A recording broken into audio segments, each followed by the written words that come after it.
Madam Speaker, I rise to take a call on this bill and very pleased to be able to take a call because Labor supports this bill. We've heard other speakers, Madam Speaker, talk about the welfare of greyhounds, and I want to thank the Minister for his opening comments. I think it's really important in this day and age that members in the House that we try to achieve a balanced argument. And what is important is that we've heard more and more concerns from animal welfare supporters as to why, over time, with the reviews and all the work that has continued, as the Minister pointed out, that it is an important issue about animal welfare. And we New Zealanders want to come to a point where the industry has worked on trying to get better outcomes for the greyhounds, but we've seen and we've heard the injuries cannot be sustained. So it is important, Madam Speaker, that the processes that the Minister has undergone with appointing a ministerial advisory committee that has been set up, gone through a process and looked at the best options with Greyhound New Zealand. Madam Speaker, I do want to point out, and I've heard other colleagues from across the House talk about the other side of the argument, for those who have invested time and money in their careers to do with greyhound racing.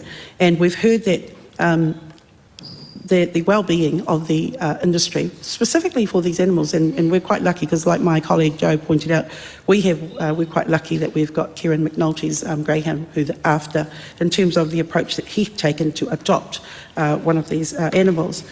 Madam Speaker, the bill ensures that the framework in closing the industry with a set date of the 1st of August, that it will have the upside and the downside. And the downside will be of those who are affected by the closure of the industry. And in particular, we've heard that those who have been in the industry for quite a long time are affected. And one of the things that they're talking about is there compensation? Is there going to be a transition period? Are their concerns going to be heard? And again, I go back to the earlier point that I mentioned around compensation, but also a balanced argument. Well, it's probably from their perspective, Madam Speaker, it's going to be an unbalanced time for them, specifically for those who have been in the industry for such a long time. They wanted to have their day in court. They wanted to be heard about their concerns, about their investment of time, and they don't agree that their livelihoods, that this has a significant impact and is a significant step for the industry. Madam Speaker, I do want to raise that through the transitional period, there needs to be meaningful support, compassion, and also fairness for those who have worked in the industry, the trainers, the communities, and for those who supported the activity. However, we've come to a point now where we are, in Labor, we are supporting the decision, as we've heard the Minister announce in this bill. And it will have a major impact. And specifically, my plea, and I know we will have a committee stage in this process after the Select Committee also, is that transitional authority that will be appointed to do that role, specifically with the cost of the role that they're doing of 60 million, that the steps in place that, again, I want to mention, just as I wrap up, the balance of hearing to when the industry is going to be closed, is going to be wrapped up. Will those in the industry have the opportunity to raise their concerns? Will it be fair compensation? But Labor does support this step, and this bill, I commend the bill to the House. Well, that was a bit more of a decent speech. Yeah, I mean, I think that was a really a useful contribution.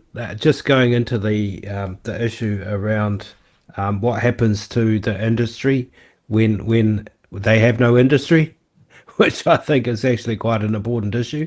So what we heard there was around the compensation part of it, Yep. the meaningful support, and the establishment of the transitional authority and the funding that goes into that, the 60 million that's been put aside to establish that transitional authority. So I think that's really important, obviously, because we are going to have no more greyhound industry. We're going to have no more people participating in that industry. So we're going to have to find new jobs and new careers for people who are in that industry. So that's going to take some time. So it was good to have that explained a little bit more.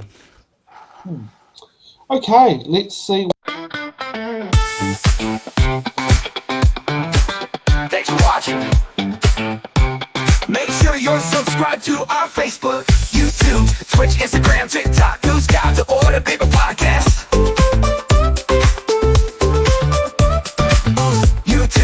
Twitch is a